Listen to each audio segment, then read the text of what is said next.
Thank you very much, Mr. Chairman. I think that sentiment that Senator Hawley expressed that many of us feel about the bills that have come through the committee and the work that we've done. We know that one bill that did pass that you noted, Ms. Coffrin, thank you, was the Take It Down Act that I authored with Senator Cruz, signed into law by President Trump.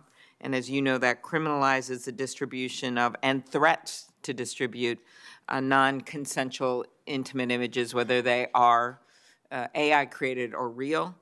And I would also add, to echo some of my colleagues, particularly Senator Graham, that it's long past time to repeal Section 230. At the beginning of his efforts on that front, I had thought, well, no, maybe we can put in these rules in place and the tech companies will work with us, and that just hasn't happened. The opposite has happened. And as we approach this 30-year anniversary, maybe it's time to do a major assessment, which takes for any parent about 1 minute, to realize the harm that has been caused by all of this. I'd start with you, Ms. Woods. Thank you for your moving testimony.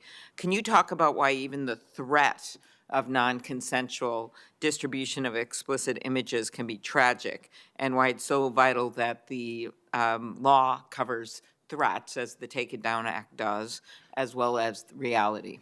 So it's a number of things. First of all, our children aren't just handing out the nudes. They are being coerced into providing them with in regards to creating safe spaces and different things of that sort. Once the threat behind the nude comes, it's not just the nude being in existence, it's all of the threats behind it, to where they're questioning what they're actually doing, and they're becoming desperate and willing to do whatever they can to get rid of that image. It is embarrassing to them. We tell kids all the time, if you put it on the internet, it won't go away. My son in particular was threatened. He was actually slated to be #1 in the state of Ohio in 110 hurdles. And they told him he would never run track again. They told him he would be labeled a pedophile because he was under 18, and they did have a nude photo of him. It becomes far more than the embarrassment of the actual picture, but the actual torture that comes after the picture. Right. And so by them being able to have Take It Down as an option, it takes a weight off of them. And they are able to address all the other issues that come after it. But once we take that photo away, then we can battle everything else. And I think that helps them with that. Thank you. Thank you. And as you know, Ms. Coffrin, the Take It Down Act gives victims not only the rights with regard to the people doing this, but the rights to demand that the social media platforms take these images down. I wrote a piece today in the New York Times about AI and just how important it is to allow the states to keep doing their work while we're waiting on the leadership to bring up these bills for a vote. I just believe that if you are not going to do anything federally, you better do something in the states, but also that you've got to hold these platforms liable. And could you talk about that? Sure. The biggest threat that children face is not necessarily a criminal justice proceeding or the fear of what's going to be happening next. They just want their images down. So the threats that these bad actors are using against them is actually a recirculation of the same diatribes that we've been telling children for years in a prevention type method. Don't do this action, or once it's out there, it's always out there and you'll never get it back. That has to change. The Take It Down Act changes that significantly by requiring that company to within 48 hours to be able to be removing that.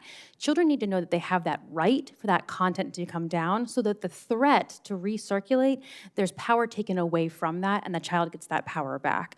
So that act is really revolutionary, because historically what we've seen is companies taking a week, 2 week, sometimes non-removals at all. And the National Center for Missing and Exploited Children publishes our data about the companies that we send notices for, those companies that take it down, how long it takes them to take it down, and which companies choose not to. All that information is public, and we're trying to make sure that people can find that and are aware. That'll be very, very helpful for all of us. Ms. Mueller, a short question here, little related but different topic. Senator Blackburn and I introduced the National Human Trafficking Database Act to establish a National Human Trafficking Database at the DOJ's Office for Victims of Crime. to incentivize states to report data, a little bit along the lines of what we're hearing from Ms. Coffrin on the Take It Down bill. Can you talk about the data sharing in this area and how it can empower law enforcement to protect victims of human trafficking? Yes, thank you, Senator. Human traffickers move victims across state lines all the time. That's how they make money. That is how they get more victims by crossing state lines. So having nationwide data for law enforcement is invaluable to be able to talk to their colleagues in different states, to get information on different traffickers, on victims. We try to rescue victims all the time. So without that data, you can't do that.